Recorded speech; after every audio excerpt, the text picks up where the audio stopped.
Aujourd'hui, si votre marque n'a pas de vilain, elle est morte. Et je pèse mes mots. Liquid Death a tué le plastique, Back Market a déclaré la guerre au neuf et Green God s'est rebellé contre les banques traditionnelles. Ces marques n'ont pas commencé par vendre un produit, elles ont commencé par vendre une cause, une idée, un combat. Parce qu'aujourd'hui, le marketing traditionnel, c'est un champ de ruines. Vos pubs coûtent plus cher que vos marges, vos audiences sont éclatées en 1000 morceaux et votre marque se noie dans le bruit ambiant. Le nouveau jeu, c'est pas de trouver des clients, c'est de trouver une armée, une communauté, des gens qui vous défendent, qui parlent de vous avant même d'acheter chez vous. Comment on fait? On trouve son vilain, on définit sa mission et on lance son mouvement. Si vous voulez que votre marque survive, vous devez devenir une cause, pas juste une option. Dans cette vidéo, je vais vous montrer comment vendre une idée avant de vendre un produit et comment certaines marques ont hacké tout le système avec la méthode du vilain.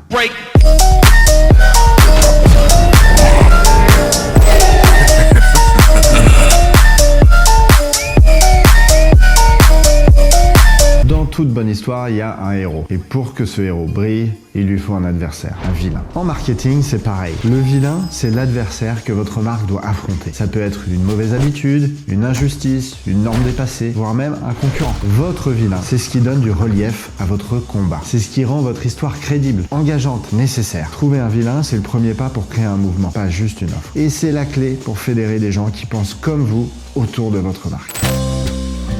C'est fou le temps qu'on passe à chercher comment mieux vendre notre produit, alors que parfois le problème, c'est même pas le produit.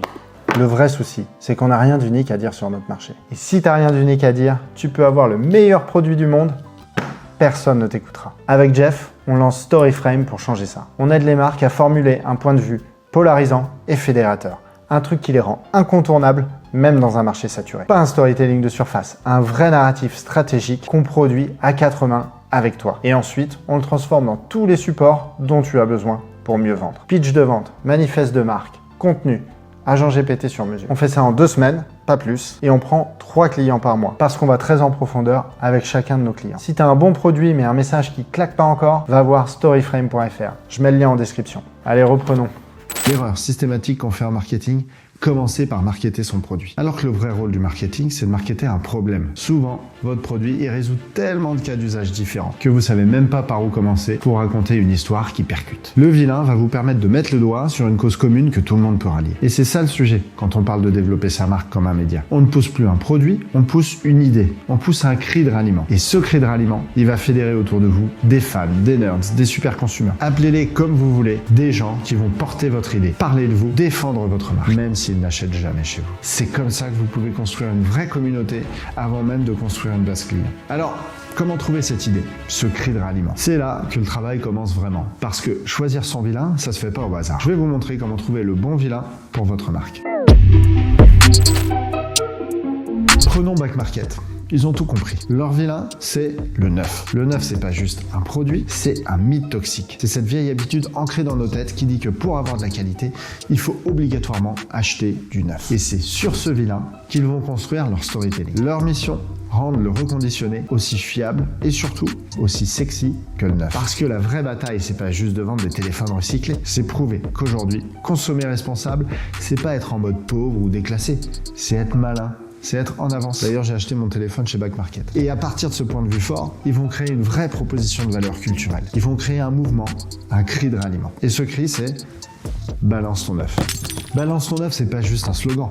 C'est un appel à se rebeller contre la fast tech, contre l'obsession de la nouveauté permanente. Encore une fois, je le répète, j'ai acheté mon téléphone chez Back Market. Résultat, Back Market n'a pas juste vendu des produits reconditionnés, ils ont hacké tout un imaginaire culturel. Ils ont créé une norme sociale alternative. Ils ont transformé un geste anodin, acheter un smartphone, en déclaration d'identité. Et vous savez quoi? Ce travail autour du vilain, il irrigue toute leur stratégie marketing. Parce que pour eux, le marketing, c'est pas juste promouvoir un produit, c'est changer une perception culturelle. Quelques exemples. D'abord, ils organisent des collectes d'objets électroniques pour favoriser le recyclage. Mais attention, pas une collecte triste et ennuyeuse. Non, chez Back Market, ils ont appelé ça Slice for Device. Le concept, il est simple. Tu ramènes un vieil appareil électronique, un téléphone, une tablette, un ordi, et en échange, tu repars avec une part de pizza. C'est tout bête, mais c'est efficace. D'un côté, tu encourages les gens à recycler leur appareil au lieu de les laisser mourir dans un tiroir. Et de l'autre, tu crées un événement ludique, sympa, instagrammable. Et surtout, tu fais parler de toi. Comme quoi, hein, le marketing intelligent, ça coûte pas toujours très cher. Mais ça demande une chose, comprendre que votre job, c'est de créer du mouvement, pas juste de vendre un produit. Ensuite, ils ont buzzé avec Hack Market. Souvenez-vous, le jour de la Terre, ils ont carrément piraté les Apple Store à Paris, Berlin, Londres, avec des airdrops. Résultat, plus de 5 millions de vues et une visibilité monstre. Encore plus audacieux, ils sont allés en frontal avec Apple, en détournant les pubs Shot en iPhone, pour dénoncer la vérité crue derrière le mythe du neuf, la pollution. À chaque fois, c'est la même logique. Le but n'est pas de promouvoir leur site, leurs produits, le but c'est de faire parler, de hacker les conversations, de changer la norme sociale. Et ça, c'est la marque de fabrique d'une entreprise qui ne pense pas juste comme un commerçant, mais comme un média. Gringot, c'est la néobanque verte française. Et eux aussi, ils ont trouvé leur vilain. Les banques traditionnelles. Celles qui continuent à financer les énergies fossiles en douce, tout en te parlant de transition écologique dans leur pub. Avec ce vilain, Gringot a bâti une mission. Protéger la planète en assainissant la finance. Redonner aux gens le pouvoir d'agir avec leur argent. Et de cette mission est né leur cri de ralliement. Changer de banque pour changer le monde. Changer le monde? Quelle drôle d'idée! Il est très bien comme ça, le monde, pourquoi changer? Là encore, tout est cohérent, tout découle du vilain. Leur produit n'est pas juste un compte bancaire, c'est un acte d'engagement écologique au quotidien. Et côté contenu, Gringot n'est pas là pour pousser des taux d'intérêt ou des cartes bancaires. Ils se sont positionnés comme un média. Chaque semaine, ils publient des vidéos courtes, engageantes, éducatives sur l'écologie, la transition et la finance verte. Comme un brut ou combiné, mais version finance éthique. Ils n'ont pas juste monté une néobanque, ils ont monté un mouvement, une alternative culturelle crédible au vieux système bancaire.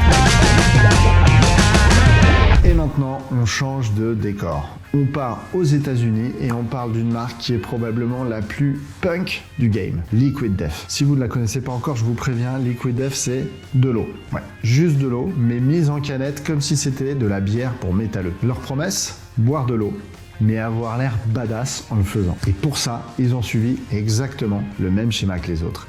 Ils ont trouvé leur vilain, ils ont formulé leur mission et ils ont lancé leur mouvement. Thanks, Liquid Death.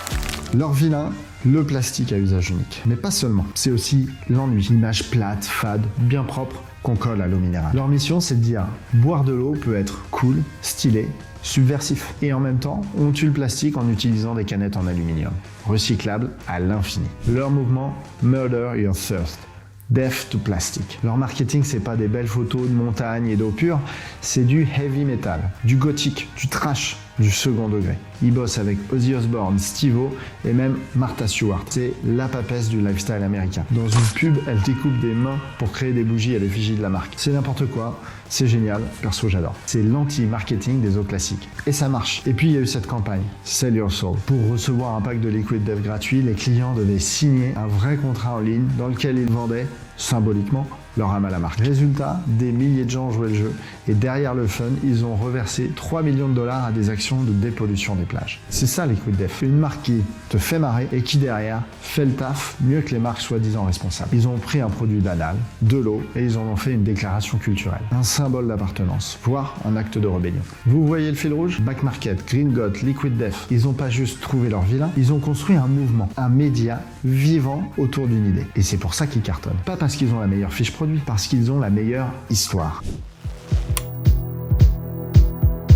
Il y a un moyen très simple de savoir si vous avez trouvé le bon vilain, si vous avez formulé votre mission et si vous avez vraiment réussi à créer un mouvement. Est-ce que vous arrivez à vendre du merch? Je parle pas des tote bags que vous distribuez à vos clients en priant pour qu'ils se pointent à la prochaine soirée avec. Ça, tout le monde le fait et tout le monde s'en fout. Non, moi je parle du vrai merch, du genre qu'on achète, qu'on porte avec fierté. Pas pour votre logo, mais pour ce qu'il représente. Une marque qui vend du merch, c'est une marque qui a trouvé un message fort. Un message qui dit quelque chose sur celui qu'il porte. C'est le signe ultime que vous avez réussi à créer une marque qui incarne une idée et pas juste un produit. Beaucoup pensent qu'il suffit de mettre un logo sur un pull pour être cool, mais vous n'êtes pas Nike. On ne devient pas cool parce qu'on imprime son logo. On devient cool parce que des gens décident de porter notre cause, de devenir le porte-voix de ce qu'on défend. Et ça arrive quand vous avez un vilain clair, une mission forte et un cri de ralliement qui claque. Maintenant que vous avez vu comment les marques les plus puissantes du moment construisent leur stratégie autour d'un vilain, La vraie question, c'est quel est le vôtre? Si vous galérez à le formuler, j'ai créé une ressource pour vous aider à le faire. Un mini framework ultra simple pour trouver votre vilain, définir votre mission et poser les bases de votre mouvement. C'est un PDF, c'est gratuit et ça va vous forcer à réfléchir